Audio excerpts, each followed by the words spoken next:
¿Qué tal? Buenos días, buenas tardes para los que nos están viendo del otro lado del globo. Vamos a continuar con nuestra serie de webinars técnicos para que tengan ustedes mayor información sobre temas que son importantes. En esta ocasión vamos a hablar sobre lo que es la nutrigación de cultivos sin suelos.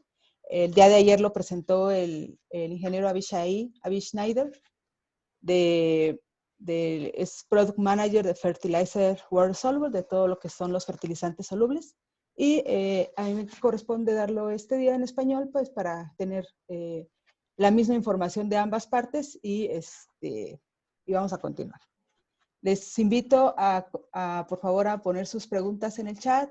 Si ustedes requieren algún certificado de participación, también pueden poner su nombre completo en caso de que no se hayan registrado con su nombre completo y el correo para confirmar esta información.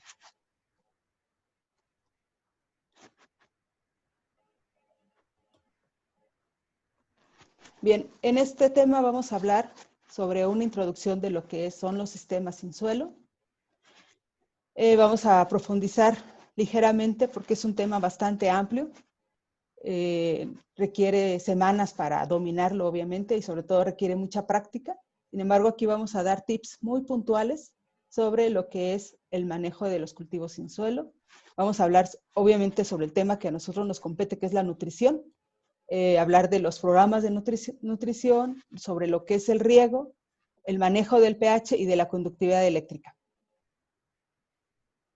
Bien, ¿qué es un sistema sin suelo? ¿Qué es un sistema de cultivo sin suelo? Como su nombre lo dice, pues es aquel cultivo que únicamente requiere agua, nutrientes, oxígeno para sobrevivir. En general, todas las plantas es lo que requieren. Entonces, aquí estamos pasando del suelo a un sistema, digamos, construido, un sistema artificial, simple y sencillamente para poder dominar algunos aspectos de la planta. Por ejemplo, mayor control de las enfermedades, tener un mayor control de la producción, del clima, que son a veces limitantes en la zona donde se desarrollan los cultivos. Entonces, es por eso que manejamos esta técnica que tiene muchos años de manejar el cultivo sin contacto directo con el suelo. Hablamos de una superficie mundial de invernaderos muy importante que ha crecido cada año. Hablamos de un total de 485,000 hectáreas en el mundo, de las cuales invernadero en suelo es la mayor parte, 375 a 385,000 hectáreas. Cultivos ya sin suelo, estamos hablando de 70 a 75,000 hectáreas. Y propiamente lo que es hidroponía, donde tenemos una solución nutritiva y un sustrato, estamos hablando de 20 a 25,000 hectáreas. Es muy importante recalcar por qué ha sido este avance, por qué ha cambiado de suelo a sustrato, y es precisamente por la contundencia del cultivo al cultivo al cambio, al rendimiento, a una mayor calidad en los cultivos. Y aquí lo podemos ver en cifras. En los rendimientos del cultivo hablamos de un promedio mundial relativamente bajo, hablando en el caso de tomate. Si hablamos específicamente en campo abierto en temporal, estamos hablando de rendimientos por arriba de 6 toneladas por hectárea o 6 kilos por metro cuadrado. Hablando en campo abierto, fertirriego, estamos aumentando todavía más la eficiencia, sin embargo, todavía apenas está por arriba de los 12 kilos por metro cuadrado. Hablando en un sistema un poco más protegido, donde estás protegiendo del medio ambiente, pero todavía es un túnel abierto, fertirriego, que no es propiamente un invernadero, estamos hablando de que el crecimiento en rendimiento es aún mayor, hablando de los 20 kilos por metro cuadrado. Estos son obviamente promedios. Pero si hacemos la observación en el caso de invernaderos modernos, vemos un aumento en los rendimientos por arriba de los 80 kilos por metro cuadrado, ¿no? Y obviamente en esta categoría hay invernaderos con suelo, producción en suelo y producción en hidroponía. Ahora bien, ¿cuáles son estos sistemas de cultivo sin suelo? Hablamos básicamente de dos partes. Hablamos de aquellos que están en un sustrato, que requieren un soporte. En este caso, manejamos por goteo o por subirrigación. Y generalmente estamos hablando de hortalizas de fruto, tomate, pimiento, berenjena, pepinos. Hablamos de fresa y flores de corte, ¿no? Que están bajo este sistema. En el caso de hidroponía, propiamente, estamos hablando de hortalizas de hoja, que son lechugas, algún otro tipo de hierbas que manejamos, hierbas medicinales. Y en este caso estamos hablando de un sistema NFT o camas flotantes. ¿Okay? Podemos revisar varios tipos y aquí la creatividad no tiene fin en cuanto a hidroponía se refiere, ¿no? Podemos tener este tipo de tubos de PVC para producción de fresas, por ejemplo, en este lado. O bien en macetas con diferentes tipos de sustratos. Podemos manejar coco, podemos manejar perlita. Flores bajo este sistema de bolsa de plástico con un tipo de sustrato, generalmente perlita o lana de roca. O bien ya tenemos también este tipo donde tenemos un sistema de lana de roca que se maneja una hidroponía bastante tecnificada. Y bien, aquí tengo también esta imagen de este aguacate joven, relativamente joven, en un suelo. Pero nosotros tenemos también que considerar que hay ciertos cultivos en suelo que necesitan tratarse o necesita hacerse un manejo como en hidroponía. ¿Por qué? Porque el suelo no está aportando ningún nutriente. Es un suelo bastante pobre, suelos arenosos. Entonces, aquí la condición es básicamente de una hidroponía porque el suelo no está reteniendo nutrientes, no está reteniendo agua. Entonces, hay que considerar que también, bajo ciertas circunstancias, en suelo también podemos tener este tipo de hidroponía, ¿no? O tener estas consideraciones que se hacen en la hidroponía. Hablando de un sistema NFT, ¿a qué nos referimos? Es normalmente para lechugas, para este tipo de cultivos de hoja, hortalizas de hoja, manejamos una cama donde tenemos un reservorio, donde se hace la solución nutritiva, a través de una bomba se va regando y después va drenando esa misma agua, pasa por una piedra porosa y vuelve a filtrarse y vuelve a pasar, ¿no? Es un sistema cerrado en el cual la solución nutritiva está pasando varias veces por las raíces y las está alimentando. Obviamente aquí hay aire porque el agua no se mantiene fija, aquí tiene que haber movimiento de agua para que también las plantas estén respirando. Muy importante. Y tener en cuenta que se debe requerir un sistema de filtro, ¿no? Una piedra porosa para evitar contaminación y obviamente cada cierto tiempo hay que hacer el cambio de la solución nutritiva. Y ahorita vamos a ver algunos tips para hacer ese tipo de cambios. Hablando de un sistema de hidroponía con mayor tecnología, básicamente este es un esquema general donde nosotros debemos tener un reservorio de agua.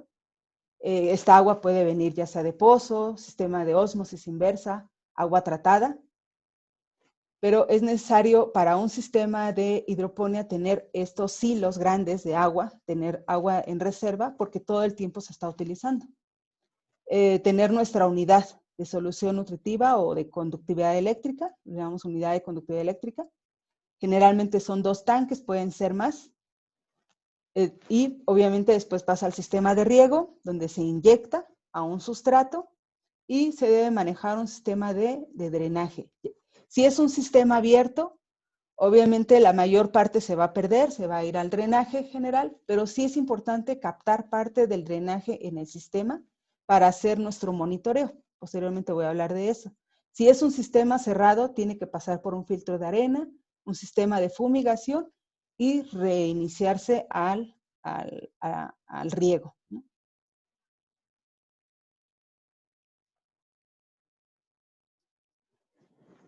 Bien, hoy en día pues es muy difícil manejar un sistema cerrado, sobre todo hablando de hortalizas de fruto, ya que hay una acumulación muy alta de sales Sin embargo, es un sinónimo de tener una mayor eficiencia y dada la situación que tenemos en el mundo, de tener cada vez más escasez de fertilizante, de agua, es imperativo tener que ir cambiando paulatinamente a un sistema cerrado, a un sistema donde podamos recircular la solución nutritiva. En esto, aquí tenemos algunos datos interesantes en que hay un ahorro de agua del 30 al 40%. Obviamente tenemos un ahorro significativo en los fertilizantes, que va del 20 al 30%. Obviamente es un sistema más amigable con el medio ambiente porque se reducen las pérdidas. Aquí tenemos una comparación de lo que es el consumo de agua y nutrientes en un sistema cerrado, evaluado por Haifam, donde estamos hablando de tomate bajo sistema de hidroponía en lana de roca. Haciendo la misma comparación bajo las mismas condiciones en un sistema abierto y en un sistema de circulación o un sistema cerrado, tenemos un ahorro significativo de agua y de nutrientes. Obviamente de nutrientes también estamos hablando del nitrato de potasio. Estamos aquí utilizando una marca especial que es Resi, viene de la palabra reciclaje, que es un nitrato de potasio especial para poder hacer circulación de la solución nutritiva varias veces sin tener la acumulación peligrosa de sodio. Entonces tenemos un ahorro significativo de las unidades de nutrientes y del agua. Hablando pues de los sustratos, características de ellos, ¿no? Cuando estamos hablando de sustratos, ¿qué es lo que nosotros debemos considerar para tomar una buena decisión? Hay que considerar principalmente cuál es la estabilidad física del producto, saber cuál es la estabilidad química del producto, es decir, qué tanta química, qué tanta consistencia tiene durante el inicio del ciclo y el final del ciclo en cuanto al manejo de nutrientes, a su absorción, a su capacidad buffer. Si es de una alta consistencia, a esto me refiero que vas a tener las mismas características de inicio que al final del cultivo, cuando ya la planta está muy vieja, cuando llevas a un cultivo como tomate por arriba de las 35 semanas. Entonces, a eso nos referimos con la consistencia del sustrato. En cuanto a patógenos, si está libre, su porosidad, es importante pues el intercambio de gases, el oxígeno en la zona de raíces, por lo tanto es importante saber si este sustrato nos va a permitir tener una alta porosidad y obviamente saber la relación equilibrada entre la parte sólida, el líquido y el gas. ¿Ok? Y dentro de este grupo, pues tenemos varios tipos de sustratos, tenemos una gran variedad. Hablamos de sustratos orgánicos, por ejemplo, fibra de coco y lo que es la turba o el peat moss. Hablamos de sustratos inertes o minerales, lana de roca, perlita, toba.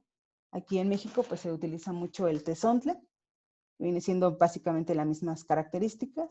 Y también se utilizan mezclas tanto de orgánicos con, por ejemplo, muy común utilizar fibra de coco con tezontle en maceta.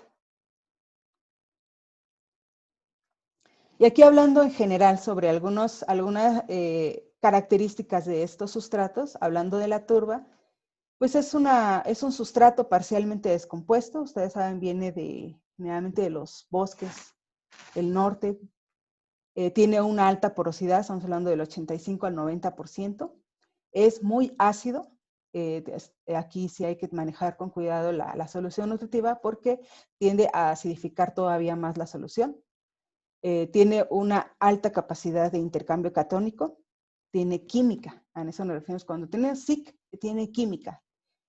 Por lo tanto, es alta, estamos hablando de 100 miliequivalentes por litro. Tiene una gran capacidad buffer, por eso es muy buen sustrato, porque si tenemos algún error en cuanto al manejo del pH o mayor salinidad, el sustrato tiene esa capacidad de que la planta no lo resienta tanto, que los cambios no sean tan bruscos. Pero finalmente la desventaja de este producto es que también se sigue descomponiendo. Tiene una alta tasa de descomposición y cuando está muy seco llega a ser hidrofóbico, ¿no? Entonces ahí pierde toda esa capacidad buffer que hablábamos de inicio. Hablando de fibra de coco, pues es uno de los sustratos más usados aquí en México. Sin embargo, muy buena parte de la fibra de coco que se maneja pues es importada. porque es más estable que la nacional. Sin embargo, pues hay varios materiales. Hablamos que es la cáscara de la fruta del coco. Obviamente está molida y tiene una porosidad del 90-95%. También tiene un pH ligeramente ácido, sin llegar pues a niveles tan peligrosos como la turba, pero tiene un bajo efecto buffer, ya que son fibras, no tiene mucha química. Ciertamente es inestable, es un producto que aún no está en descomposición, entonces inicia su proceso de descomposición y por lo tanto es muy inestable en ese sentido, ¿no? Hay que tener mucho cuidado en la parte también de patógenos. Hay que hacer una desinfección muy, muy consciente de este producto, someterla a varios lavados, ya que en muchas ocasiones puede tener un alto contenido de sodio, sobre todo sodio. Entonces hay que hacer lavados continuos antes de usarla y someterla obviamente a desinfección. Es una fuente confiable, en esto me refiero a que pues coco hay mucho, ¿no? O sea, tenemos coco para muchos cultivos, no es un producto que todo el tiempo se está renovando, entonces hay bastante en México y hay bastante en otros países, a comparación de la turba, ¿no? Que sí es un producto escasamente, que puede llegar a escasearse, ¿no? Y sobre todo que en un momento dado los países que la proveen pueden llegar a regular este producto, pues porque está acabando con un mantillo natural en la parte norte de los bosques. En cambio el coco no, es un sustrato que todo el tiempo podemos estar disponiendo de él, no hay buena disponibilidad. Ay, por favor, no me rayen mi hoja. Bien, en cuanto a otro sustrato, en este vamos a hablar sobre sustratos inertes. La perlita es una roca volcánica que se somete a un proceso de calentamiento. Estamos hablando de por arriba de los 1000 grados Fahrenheit, que es por arriba de los 500 grados centígrados, donde provocamos que la roca se hinche y esto permite tener una mayor porosidad del producto. Tenemos que es un producto bastante poroso, pero tiene un pH más bien hacia la alcalinidad de 6 a 8, es totalmente inerte. Aquí la situación con este producto pues es que tiene una SIC muy baja, prácticamente no tiene química, pero es muy estable, o sea, las condiciones iniciales que tenemos las podemos tener al final del ciclo, ¿no? También tiene como una nota especial, pues que tiene pequeñas partículas de muy bajo peso que pueden llegar a meterse al sistema de riego, ¿no? Entonces, si puede llegar a ser un problema, entonces lo mejor es cernirlo para tener cierto tamaño de partícula y eliminar las partículas que son demasiado pequeñas, ¿no? Hablando de lo que es lana de roca, pues aquí es un proceso muy especial de fundición de roca basáltica con caliza y coque. Se obtienen estos bloques especializados que tienen una alta porosidad y tienen mucha estabilidad química desde el inicio hasta el final del ciclo. También en cuanto a reactividad, pues si es un producto totalmente inerte, no tiene una SIC, entonces hay que hacer riegos constantes. Por lo tanto, también no tiene capacidad buffer, tiene un pH ligeramente alcalino, pero todo esto es muy manejable.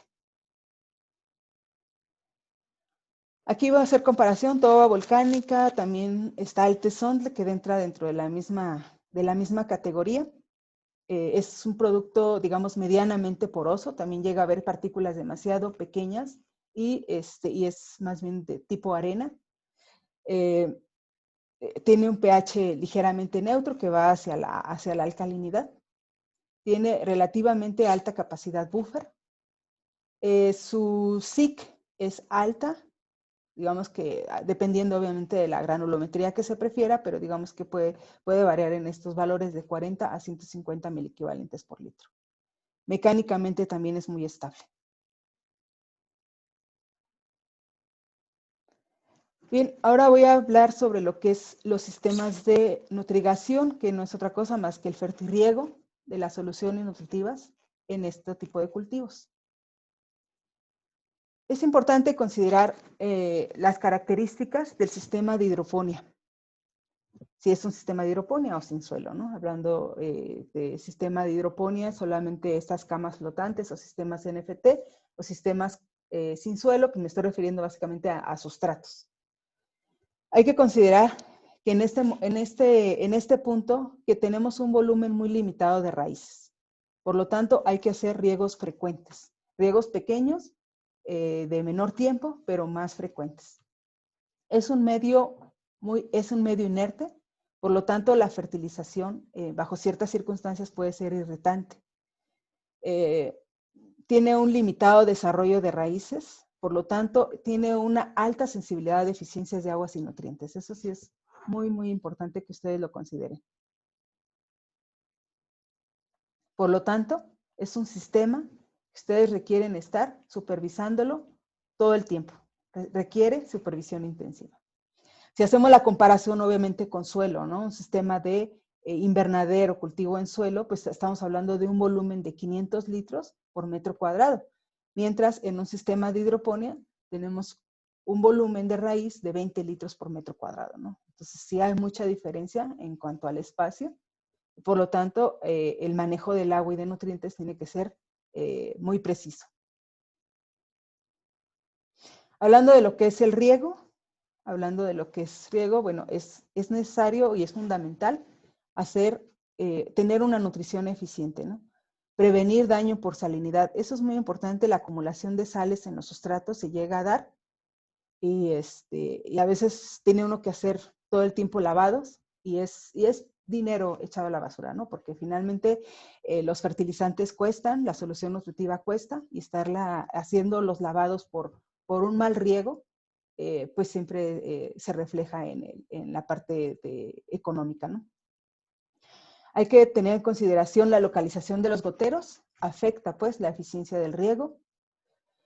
La tasa de riego debe considerar las características de los sustratos que ya habíamos hablado. Hablamos de sustratos orgánicos, inorgánicos, con SIC, sin SIC. Entonces nosotros tenemos que considerar esa tasa de riego en base a esas características. No hay una receta general, ¿no? Siempre tenemos que tomar nosotros la decisión en base a esas características. Debemos considerar que drene lo suficiente para prevenir acumulaciones de sales. Es importante irrigar por arriba de la necesidad del cultivo. Bueno, entender que cuando nosotros regamos por encima de la necesidad del cultivo, también estamos ocasionando que la planta, que la raíz no tenga el suficiente oxígeno. Y esto pues también tiene proliferación de enfermedades, Diptera, algún otro tipo de enfermedades por escasez de oxígeno. Por lo tanto, pues se debe precisar la tasa de flujo de agua y la cantidad de riego. Entonces, no es lo mismo hablar de un sustrato con relativamente mayor tamaño de partículas, donde el agua se puede ir en forma vertical, hablar a un sustrato con determinada granulometría, donde el agua se puede ir más horizontal. Entonces, es importante definir los volúmenes y ahorita vamos a dar algunos tips de cómo ustedes pueden hacer saber si están haciendo bien el riego. Bien, es importante, pues, aquí ya lo vuelvo a comentar, ¿no? La tasa de riego cuando es baja, cuando estamos por abajo estamos regando por encima, estamos haciendo un riego por abajo, pues siempre tenemos escasez de nutrientes, escasez de oxígeno en este caso, y pues hay que darle en el clavo, ¿no? Eso es lo importante, darle en el clavo en la parte de riego y nutrientes.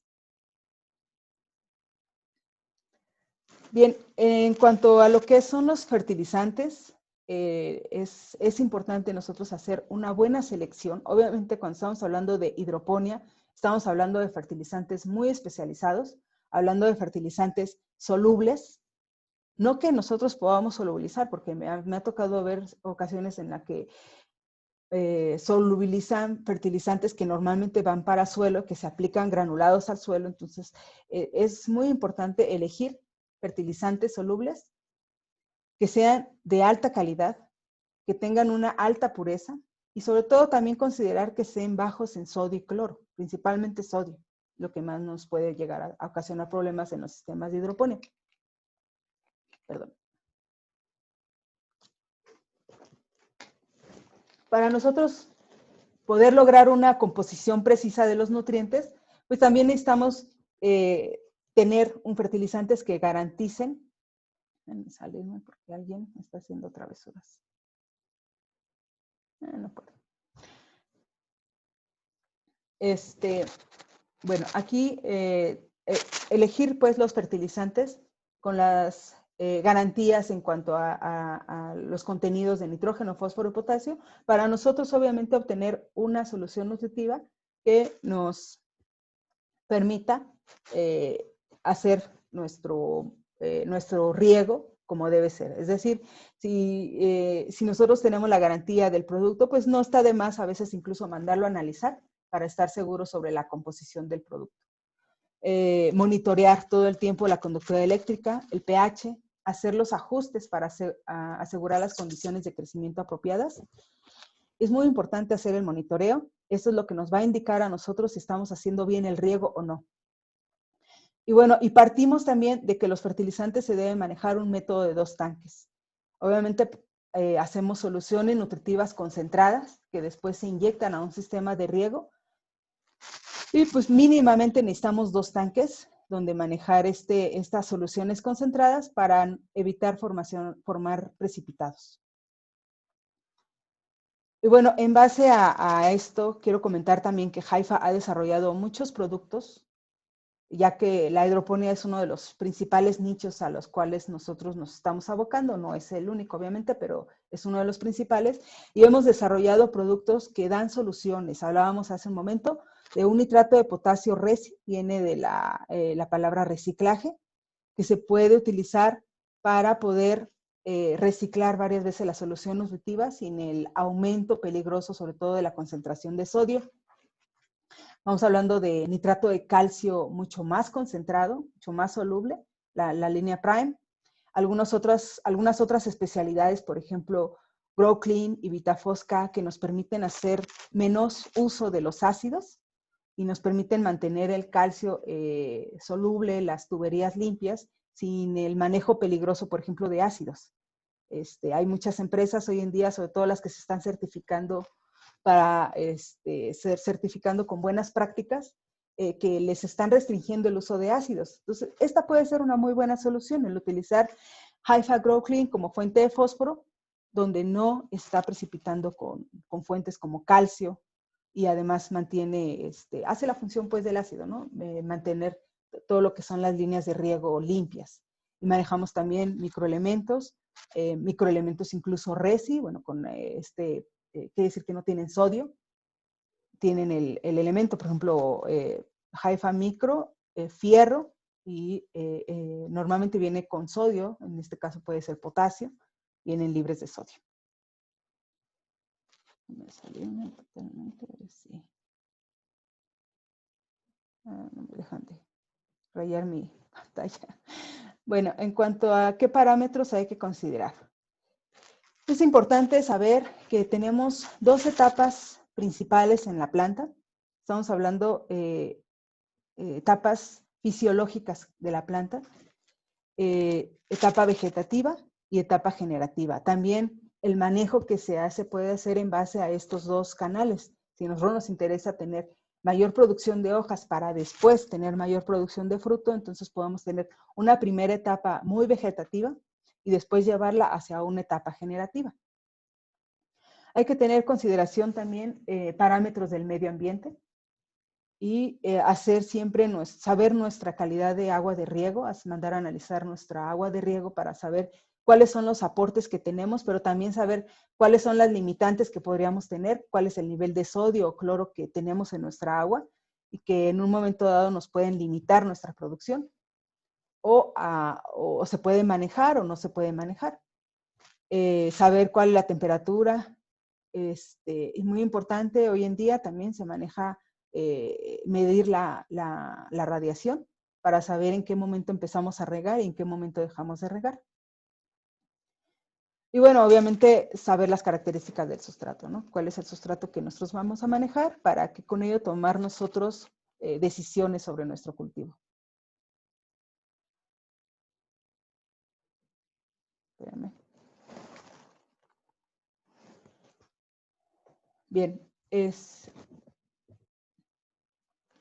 ahora bien, los requerimientos, los nutrientes, generalmente nosotros manejamos soluciones nutritivas en caso de hidroponía desde un inicio hasta la parte final. Sin embargo, sí es necesario hacer algunos ajustes. Por ejemplo, en etapa vegetativa, el magnesio es muy importante en la etapa inicial, en las primeras etapas, para un adecuado desarrollo de hojas o producción de hojas. Como saben, el magnesio forma parte de la molécula de la clorofila, entonces nosotros podemos aumentar ligeramente la cantidad de magnesio o sobre todo no perder el ojo, que es muy importante que el magnesio esté disponible y posiblemente bajar potasio y calcio. En cambio, cuando estamos ya en una etapa más bien generativa, producción de fruto, es importante recalcar que el potasio y el calcio son muy fundamentales para un adecuado desarrollo del fruto y en este caso podemos reducir la cantidad de magnesio. Muy importante manejar ese equilibrio.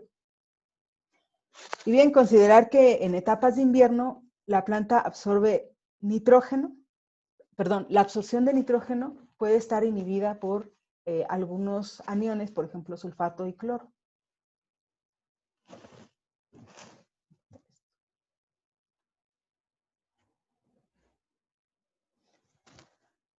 Bien, en cuanto al programa de nutrigación, podemos nosotros hacer uso de una herramienta que se llama Nutrinet, de la cual ya hemos hecho algunos webinars al respecto y donde ustedes pueden levantar la mano sobre cualquier duda para manejar nuestro sistema. Nosotros hablábamos en partes por millón, en miliequivalentes, en milimoles, lo que a ustedes más se les acomode, sea más fácil para ustedes. Y manejar por etapas del cultivo, hacemos los pequeños ajustes de acuerdo a las necesidades del cultivo. Entonces aquí podemos manejar nuestro sistema y hacer todos los ajustes posteriores, iniciales que se requieran. Por ejemplo, este es un ejemplo donde nosotros estamos metiendo los análisis de nuestra agua y también estamos alimentando datos con nuestros datos de nuestro drenaje para hacer después los ajustes necesarios y poder llevar a cabo un sistema de nutrigación lo más exitoso posible, ¿no? Obviamente este sistema también lo que nos provee es información acerca de los tanques. Tanque A, tanque B, cuál es el que vamos a poner de un lado y cuál del otro, de acuerdo a la compatibilidad. Generalmente, ustedes lo saben, el calcio es el que más reacciona con fuentes de fósforo y azufre, entonces obviamente separa las fuentes que son,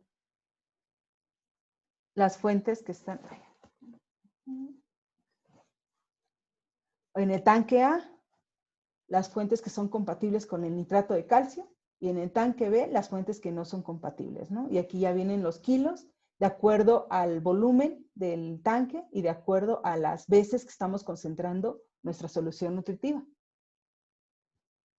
Entonces yo les invito a hacer este tipo de ejercicios para ustedes que obtengan ese programa.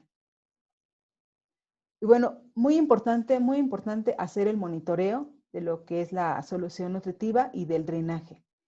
Hablábamos que eso nos va a servir a nosotros para determinar si estamos regando correctamente. Y regresando un poquito al sistema que teníamos hace un momento, es importante saber entonces qué es lo que vamos a monitorear. El drenaje, la conductividad eléctrica, el pH, el contenido de cloro y los nutrientes. Perdón que esté en inglés, pero híjoles. Estuve batallando técnicamente toda esta semana con muchas cosas. Bueno, hablábamos, es básicamente el sistema que veíamos inicialmente, donde tenemos una fuente de agua, la pasamos por un sistema, posteriormente la pasamos al sistema de riego y obtenemos un drenaje. Hablaba yo que podemos tener dos sistemas, sistema abierto y sistema cerrado. Sin embargo, si es un sistema abierto donde se pierde todo el drenaje, es importante tener un sistema de drenaje que nos permita hacer ese monitoreo. Si no vamos a recircular la solución nutritiva, de todas maneras es importante tener en por lo menos 2 o 3 macetas de la parte del medio por lo menos tener ese sistema de drenaje para poder nosotros hacer nuestras mediciones. Y bueno, esta yo se la recomiendo mucho que le tomen foto o se la graben, porque es fundamental nosotros tener este dato para saber si estamos regando bien. ¿Cuánto drenaje? Al final del día, nosotros debemos obtener un 20 a 30% del volumen del riego. Nuestra conductividad eléctrica de medición debe ser 20% arriba del drenaje con respecto a la del agua de riego. O sea, quiero poner un ejemplo. Si nosotros estamos metiendo una conductividad eléctrica de 3 en el gotero, debe salir en el drenaje de 3.6. A eso me refiero. En cuanto al pH, media unidad a una. En cuanto al pH, por abajo. O sea, debe ser más ácida el agua del drenaje que el agua del riego. En cuanto al contenido de cloruro, pues máximo 50 partes por millón arriba. Los nutrientes, pues básicamente depende de la etapa en la que estamos nosotros manejando, ¿no? Entonces, es altamente recomendable también estar monitoreando la zona de raíces, manejar este tipo, por ejemplo, de chupatubos para hacer las mediciones de qué es lo que se está regando y ver si nuestros valores que nosotros estamos ingresando son los correctos ya en la maceta. Es algo totalmente, no sé.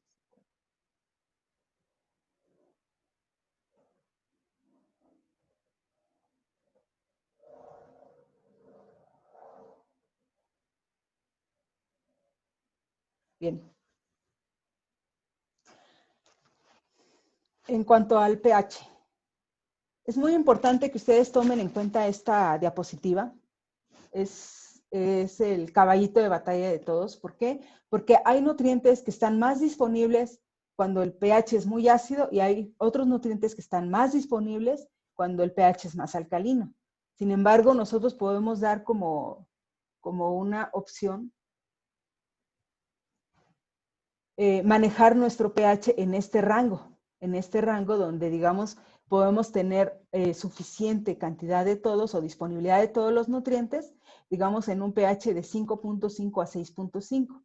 Por abajo podemos tener deficiencia de calcio, magnesio y por arriba podemos tener deficiencia de microelementos. Entonces es muy importante manejar un rango de pH adecuado para nuestra planta. Comentaba, por arriba de 6.5, la disponibilidad de fierro, manganeso, zinc, boro y cobre baja mucho. Los fosfatos, hablando del ion fosfato, precipita como fosfato de calcio en altos niveles de pH. Entonces, también el fósforo no va a estar disponible cuando manejamos un pH muy alto. Ahora bien, cuando nosotros manejamos un pH demasiado ácido, pues también corremos el riesgo de quemar la zona de raíces. Es muy importante entender que en un sistema de hidroponía nosotros podemos hacer cambios de pH muy dramáticos si no hacemos un buen manejo y esto afecta dramáticamente la zona de raíz. Entonces sí es muy importante hacer un buen monitoreo y tener en cuenta que podemos de un día para otro matar a la planta, ¿no? Si no estamos haciendo un buen manejo. ¿Qué factores afectan nuestro pH? Por arriba, nosotros aumentamos, si tenemos un pH por arriba digamos, de 6.5, incrementamos la absorción de nitrógeno, de nitrógeno nítrico, perdón. Tenemos también un mayor crecimiento vegetativo, o sea, una condición alcalina crea condiciones también más vegetativas. Los iones hidróxilo, reaccionan con el dióxido de carbono de la zona de raíz y se forman bicarbonatos. Entonces todavía tiende más a alcalinizarse el agua. Cuando tenemos un pH bajo, tenemos una alta concentración de amonio, que bajo ciertas etapas puede ser o no deseable, o incluso para ciertos cultivos. Estamos hablando de tomate en etapa de desarrollo de fruto, no es deseable una alta concentración de amonio.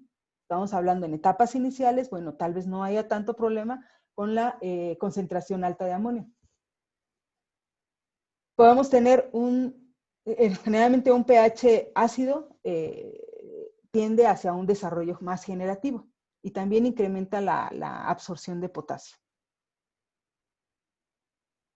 hay que tener ciertas bases para nosotros tomar esas decisiones. Por eso se recomienda hacer una medición diaria del pH y tomar decisiones, ¿no? Si después de determinado tiempo vemos que nuestro pH es demasiado bajo, tenemos que disminuir los fertilizantes que están aportando amonio, tenemos que disminuir la duración del riego, pero aumentar la frecuencia. Es decir, puede ser la misma cantidad de agua, pero vamos a dividirla en mayor número de riegos.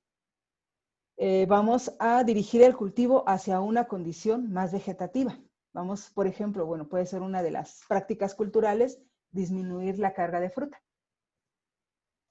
Cuando nosotros tenemos un pH demasiado alto, le digo, después de cierto tiempo que estamos observando que no baja con la parte nutritiva, tenemos que hacer otro tipo de acciones. Por ejemplo, incrementar o adicionar la cantidad de nitrógeno amoniacal. Incrementar también la duración de los ciclos de riego. En este caso, vamos al revés. Vamos a disminuir la frecuencia y aumentar el tiempo de riego. Vamos a dirigir el cultivo hacia una condición generativa. Por ejemplo, en este caso vamos a dejar más fruto en el racimo. Posiblemente un deshoje también dirija el cultivo hacia una condición más bien generativa. Y vamos a utilizar ácidos, ¿no? Ácidos en base a la cantidad de bicarbonatos que tengamos en el agua, vamos a acidificar. Y como les comentaba, hoy en día hay invernaderos que les están restringiendo el uso de ácidos. También podemos manejar algunas fuentes que pueden ser alternativas. Por ejemplo, nitrato de potasio FAS. FAS viene de rápido, fácilmente se diluye, pero que también tiene una reacción ácida en el agua. Y bien, es muy importante pues hacer también un monitoreo del amonio en el pH y esto puede cambiar de acuerdo al tipo de sustrato que nosotros manejamos. Por ejemplo, en turba, nosotros manejamos una cantidad de amonio y de todas maneras el pH va a bajar conforme pasa el tiempo, conforme pasan las semanas de producción, el pH tiende a bajar por la planta se va haciendo más vieja, libera más hidróxilos y el ambiente se va haciendo más ácido, libera amonio. Pero, por ejemplo, si manejamos un sustrato 50% turba con otro inerte, podemos tener todavía un mayor control del pH cuando hacemos soluciones nutritivas con, digamos, con 0% de amonio, ¿no? Cuando manejamos un porcentaje bajo o alto de amonio, de todas maneras la tendencia es hacia un pH más ácido. Cuando manejamos un sustrato que no es orgánico, podemos tener este tipo de variaciones, pero ya son de acuerdo a la planta, ya no depende tanto del sustrato, sino ya son de acuerdo a la planta. Entonces, obviamente tenemos un mayor control si manejamos un contenido muy, muy bajo de amonio. Bien. Muy importante lo que es la CE, ¿no? La CE, estamos hablando que es la conductividad eléctrica. ¿Qué es la conductividad eléctrica? Más que nada es nuestra medida de referencia para saber el índice de concentración de sales, en general, hablando en general, tanto sales que la planta va a consumir, sales buenas, y sales que ya vienen en el agua. Toda esa suma es nuestra referencia de la conductividad eléctrica, ¿ok? Obviamente tenemos que tener algo de noción sobre digamos, cómo está conformada esas sales.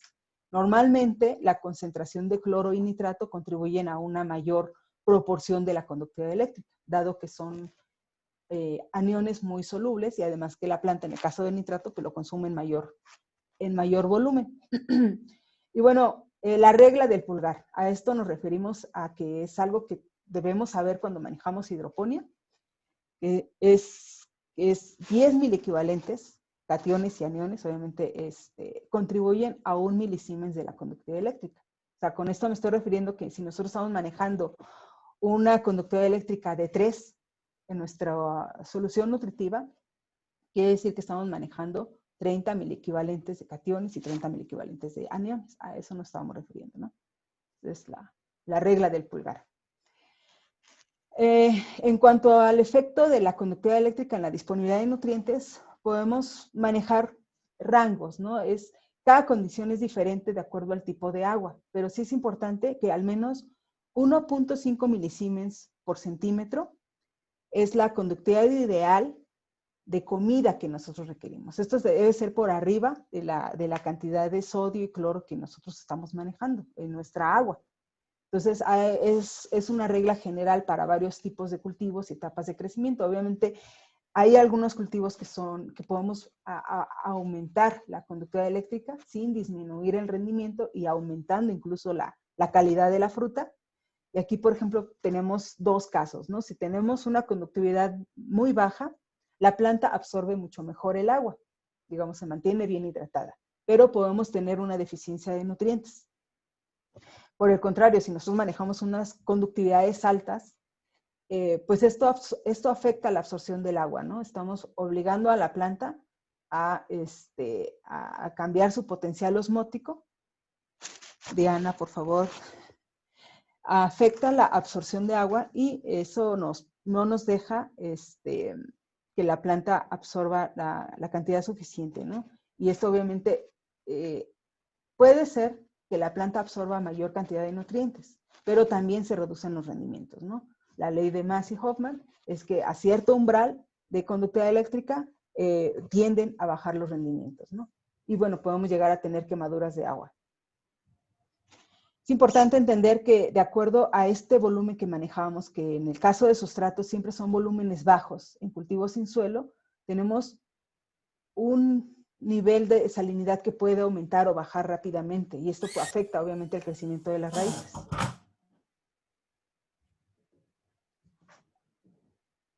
Bien, si nosotros tenemos una conductividad eléctrica muy alta, son decisiones que tenemos que tomar, es eliminar los fertilizantes que contengan cloro y sulfato, asegurar una buena estrategia de riego que permita lograr un buen drenaje, hacer lavado si es necesario, incrementar la frecuencia de riego. Esto es a lo mejor riegos más cortos, pero más frecuentes. Si la conductividad eléctrica es muy baja, tenemos que más bien adicionar o incrementar fertilizantes que contengan cloruro y sulfato y reducir el drenaje, reducir los lavados. Bajo condiciones de alta radiación, la conductividad eléctrica debe ser baja durante el día y alta durante las horas de baja radiación. Por ejemplo, cuando hay nublados, es mejor meter una conductividad eléctrica más alta para obligar a la planta a absorber esos nutrientes. Y además de que el requerimiento de agua es menor. Cuando tenemos nublados, la planta requiere menos agua, pero tenemos una conductividad eléctrica alta, la planta absorbe más nutrientes. Entonces, como regla para el tomate, a mayor conductividad eléctrica, pues también tenemos un mejor sabor del tomate. Pero hay que hacer algunas consideraciones, ¿no? La planta absorbe menos agua, hay menos desviación del agua hacia el fruto, tenemos frutos más pesados, con mayor vida de anaquel, tenemos un mayor contenido de materia seca, tenemos un mejor sabor, menos diluido y un alto contenido de azúcar. Esas son características deseables en el tomate.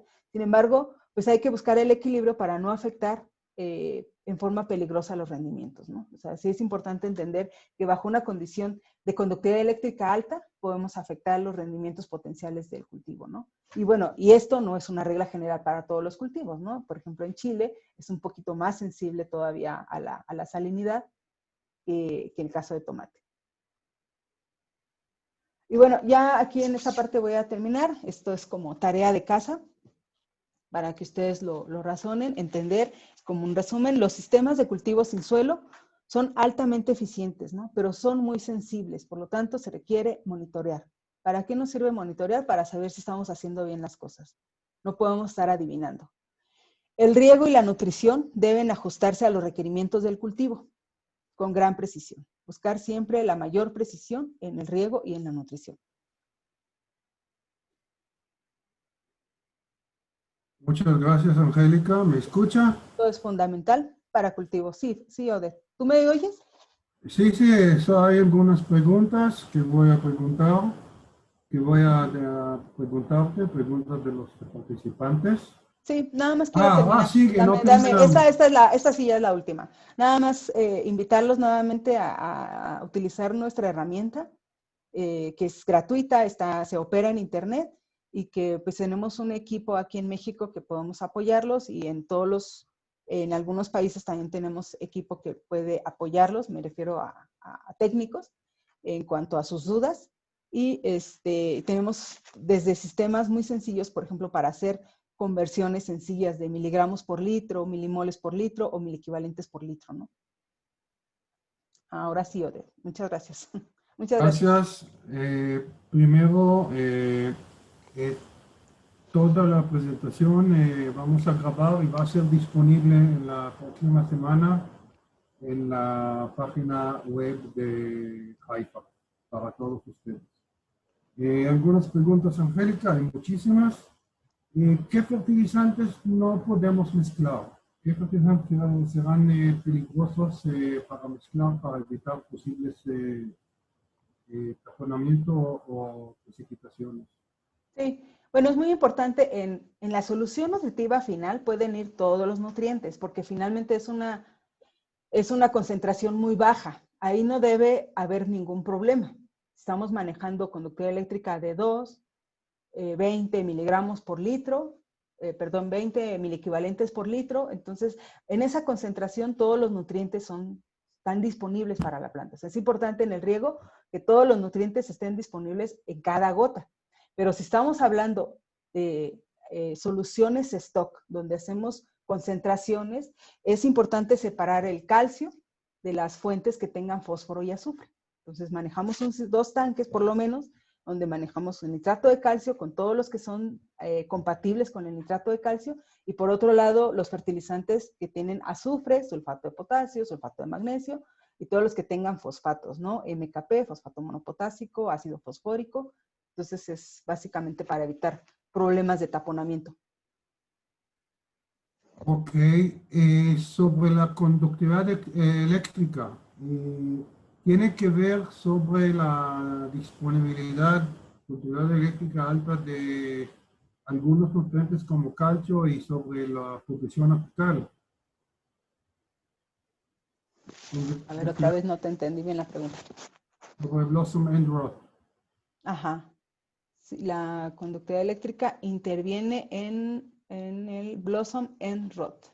Sí. Bueno, pues básicamente este problema se da por la falta de asimilación del calcio. Puede haber una competencia fuerte con amonio o con otros cationes, o bien en el caso de conductividad eléctrica alta, ¿no? Generalmente, bueno, la conductividad eléctrica alta no, más que nada habría que ver qué composición de sales están ahí interviniendo, ¿no? Si tenemos exceso de sodio, pueda estar interviniendo, o amonio, eso están interfiriendo para que el calcio pueda ser absorbido, ¿no? Entonces es muy recomendable, si tenemos este problema, manejar bien nuestros parámetros de mayor luminosidad, de ventilación, para que la planta pueda transpirar y translocar ese calcio. ¿Qué valores de sodio y cloruro consideramos limitantes? Creo que estas cosas hemos demostrado en la presentación. El valor de cloruro hemos visto, es una pregunta, no sobrepasar la cantidad de 50 partes por millón de cloruro. Así es. Y el sodio, la cantidad mínima que sea, casi nada. Sí, o sea, puede ser una unidad, pero ha habido situaciones donde tenemos, bueno, muchos análisis de agua en la parte centro, zonas secas, donde tenemos niveles de sodio muy, muy altos, arriba de 5 o 6 miliequivalentes. Entonces tenemos que manejar nuestra solución nutritiva, pero de entrada saber que pues ya es una limitante, no vamos a tener los mayores rendimientos, pero sí podemos tener una muy buena calidad de fruta con esa conductividad eléctrica alta, porque además vamos a adicionar sales que van a provocar que la planta se haga más vieja más pronto. Preguntan aquí si es viable tener un cultivo de hidroponía con uno de piscicultura, con peces. De la bibliografía sí conocemos el asunto, que sí, en algunas partes sí se puede combinar. Sí, se ha manejado. Así es, digo, eso obviamente es otro tipo de sistema. Aquí intervienen otro tipo de sales. Habría que revisar qué tipo de sales son compatibles para no matar a los peces, ¿no? A veces es un sistema cerrado donde los peces son los que están proporcionando los nutrientes que la planta requiere y solamente hay que hacer pequeños ajustes ahí de la nutrición. Muy, muy baja nutrición para que la planta no afectarle, sobre todo a los peces, pero sí existen ese tipo de sistemas. ¿De qué tanto influye el cultivar las plantas en invernaderos? Espérame, no te digo. Espérame.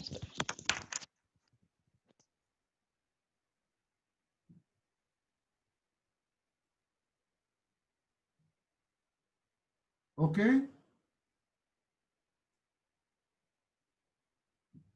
No te escucho, Angélica. Angélica? Okay, I think we have a maybe we have a technical problem. I think we are almost in the end. Ahí tenemos problema técnica y queremos agradecer mucho la plática, la presentación muy profesional de Angélica. Cualquier pregunta que tengan, por favor, no duden en anotar y vamos a responder. Repito, todo va a estar disponible en la página web de Haifa en la